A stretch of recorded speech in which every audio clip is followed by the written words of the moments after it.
Trunks, Bulma, I do this for you.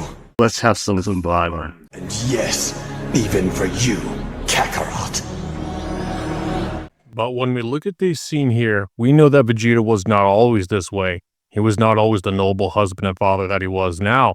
This is going to go back all the way until Prince Vegeta's childhood, starting with his father, the king, who was a merciful tyrant and even an impeccable leader who even still is able to unfaze his men. They're used to his code of conduct. They know how King Vegeta acts. But deep looming on the planet of Vegeta, there was a darkness of Frieza looming over them constantly. And there was only so much that they could do, only until Frieza approached King Vegeta, bargaining with him for his son, the very young Prince Vegeta, who was only a child. Prince Vegeta was a very ill-tempered child, as you can imagine. His patience was very thin. If you even look at who his father was, you could see why he is the way he is. This is exactly how a young prince was raised. But even though he had to sell his son to Frieza, this was not enough for him even to lead a mutiny against Frieza, which resulted in the loss of his life, leaving his son alone. You haven't lost your king for good. Wherever he is, you're about to join him. I'll just say in case no one else will, Frieza's an asshole. Even though Vegeta was still a young child, he grew up knowing that Frieza killed his father, and still free from all of their bondage they could never be. Raditz, Nappa, they all had to serve Frieza together until Lord Frieza finally had enough and destroyed the planet Vegeta with one simple swing, alienating the Saiyan race, even Goku's father. You're able to understand much more why Vegeta is this way when Frieza wanted to eliminate all of the Saiyans for fear that a Super Saiyan would be born one day and would emerge from the ashes. These scenes hit a lot harder, and you even understand why Vegeta is the way he is.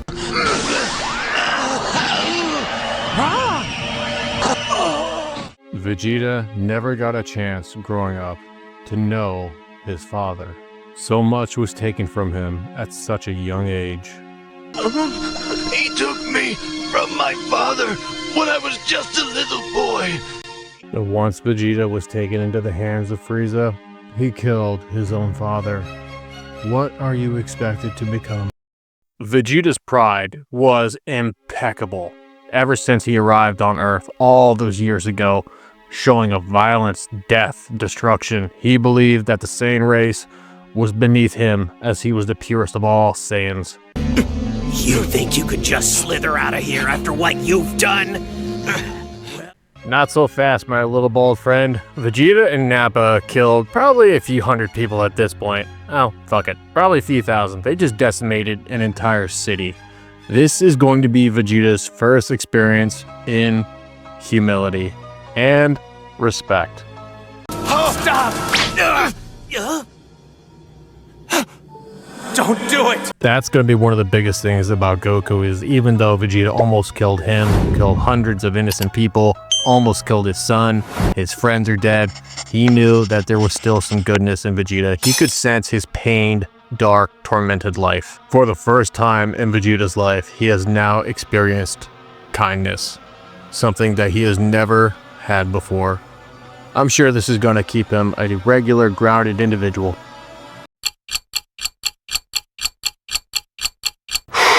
I'll get you for this! Boy, You won't escape my wrath! that escalated quickly. I'll get you! I mean, that really got out of hand fast. You're all mine! It jumped up a notch.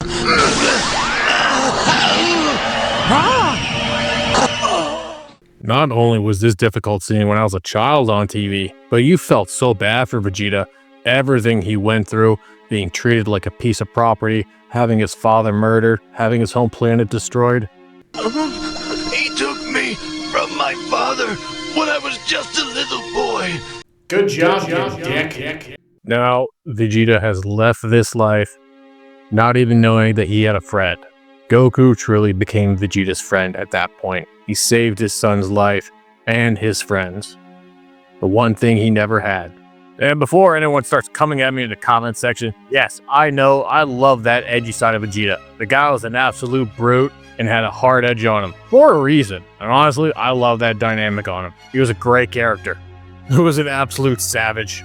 I'm not gonna go spend a whole ton of time on this, but Vegeta? Yeah, Vegeta's been fucking. Yeah, in the Bulma. So, long story short, yes, you know, obviously they had a son named Trunks who came back from the future and decided to turn Frieza into some chop fucking suey. Those good genes, man. Vegeta had to do the only thing to do to surpass Goku is train. In the vastness of space, Vegeta had to train for the androids to get the best training possible. And he didn't care anymore. After that comet almost took his life and his ship, Vegeta did not care. This was the biggest realization to him, that no matter what, he had to give up because he thought he could never surpass Goku. He was indebted to him. He saved his life and brought him back. Care if I lived. I didn't care about anything. And then it happened. Let's face it, when we all saw this on TV, we're like, fuck yeah, this is great. But then we probably got one of the best lines ever. The sleeper has awakened. I am the prince of all Saiyans once again. Trunks is back. It was at that moment, in an act of sudden disbelief, that ironically a Super Saiyan from the future, yes, hold on to your butts, had the same name as his son. He's my son. Unbelievable. Very astute observation, Detective Vegeta. But we're not here for that. We're here to understand why Vegeta is the way he is. Go ahead and hit that like and subscribe button. Let me know what you think in the comments below. Get your special sock out, nerds. It's gonna be good. Are you ready now to witness a power not seen for thousands of years?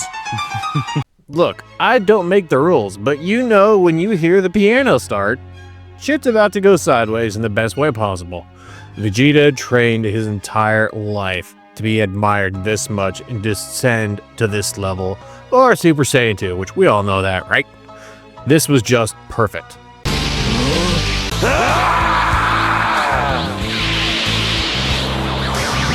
One thing that was generally always overlooked is that young Trunks, in his general timeline, lost Vegeta. He was killed by the androids. Now, once he came back here for the Cell Saga and actually grew up, he only wanted to earn his father's respect and his love. When Trunks he didn't know his father recognition he had always desired, waiting his entire life for his dad to have "take your son to work" day. You knew that this moment meant everything to Trunks, being recognized by his father.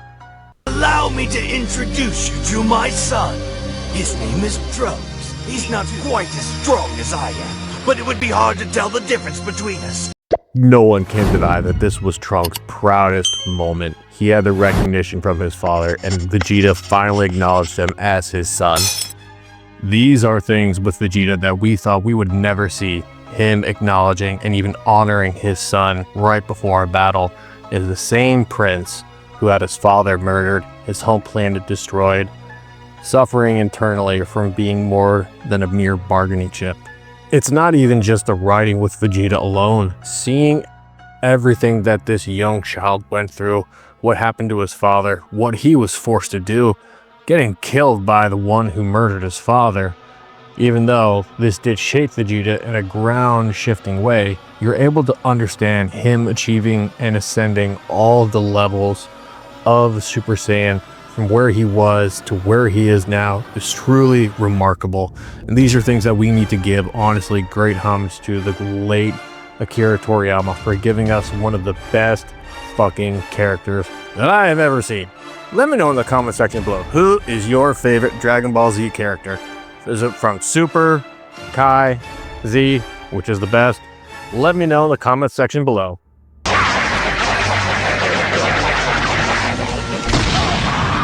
Oh, pwee. If you know where we're at now in the Majin Buu saga, you know where the end of this video is now heading. We are going to see the many transitions again to one of Vegeta's hardest, darkest, and proudest moments. Soon, thank you all for still joining me at this point. You will understand why we have the tale of two Saiyans.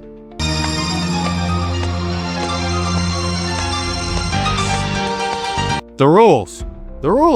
You hear the piano, Pui Pui? God, you fucking ham sandwich. Alright, well, let's see if history lords true and Mr. Sinister's rules about what happens when the piano start playing. Let's take a look-see.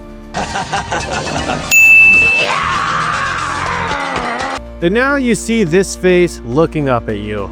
Well, I'm sure this is going to end in a calm, peaceful protest, like the summer of love in 2020.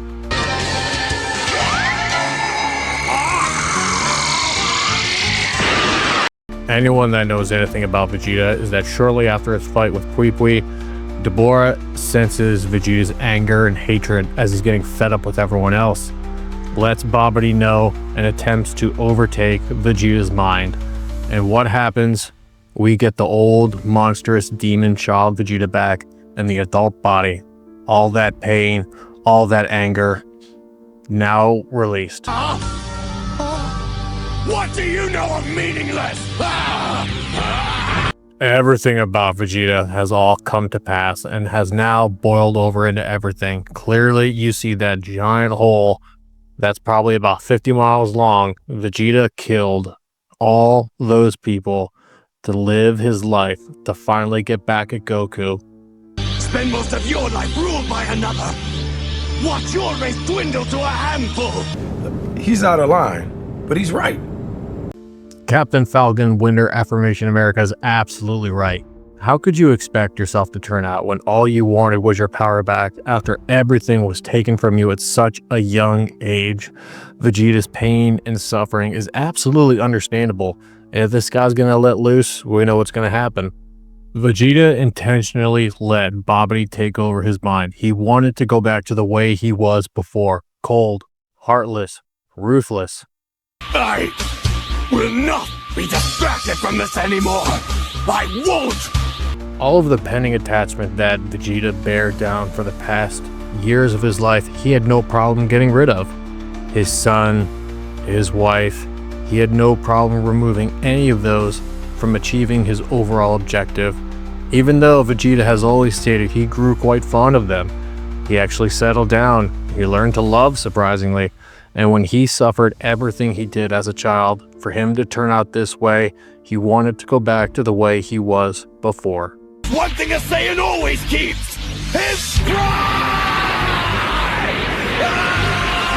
That is why Vegeta is the prince of all Saiyans.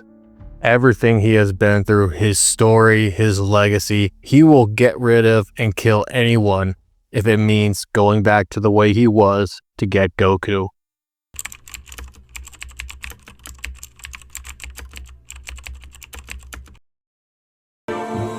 Listen, you need to take good care of your mother. Everything in Vegeta's life up to this point now bears on his shoulders. He is no match for Majin Buu.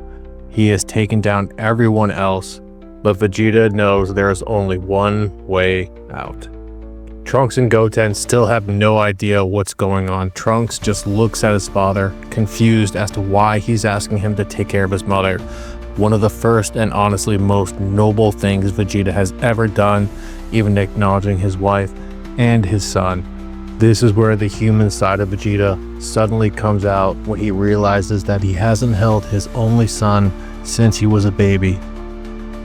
This guy that has killed hundreds of people, slaughtered millions of people and beings around the galaxy, is still looking for one last act of kindness for him to hold his son for the final time.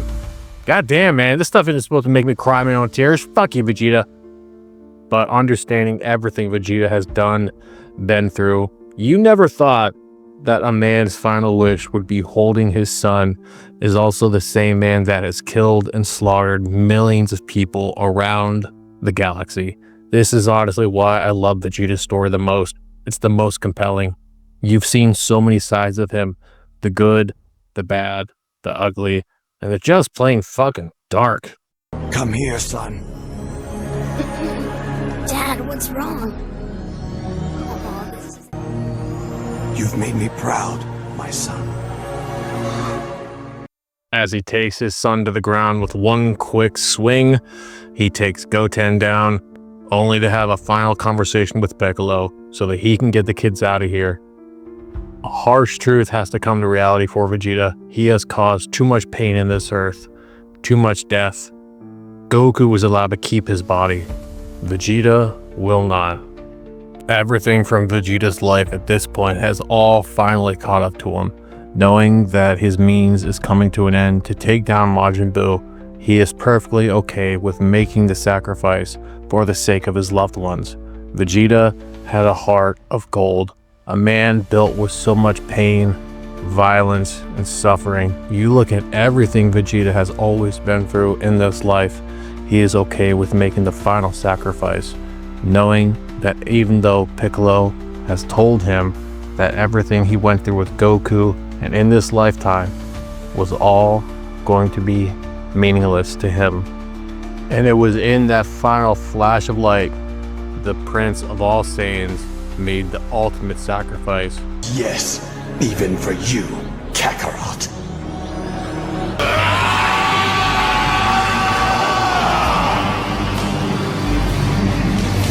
His name was Vegeta, a proud Saiyan prince. None of us would be here at all without the great Akira Toriyama, who gave us Dragon Ball. He was so poor growing up, he did not even own a TV. He sacrificed everything. His father put the work establishment in him to always strive to be your best. And that's the way Akira was raised. We have to respect this man's legacy. Dragon Ball Z is a pivotal show that has changed the lives of millions of people around this world for over 3 decades. We owe this man everything. I would not even probably be here myself. Mr. Sinister would not be indeed. But with what this man gave us, I can honestly say from the bottom of my blackened little heart, for that, sir, I thank you. Please like this video, share this video. Let me know in the comments section below, what did you think about Vegeta's arc, his story, the 2 Saiyans of good and evil?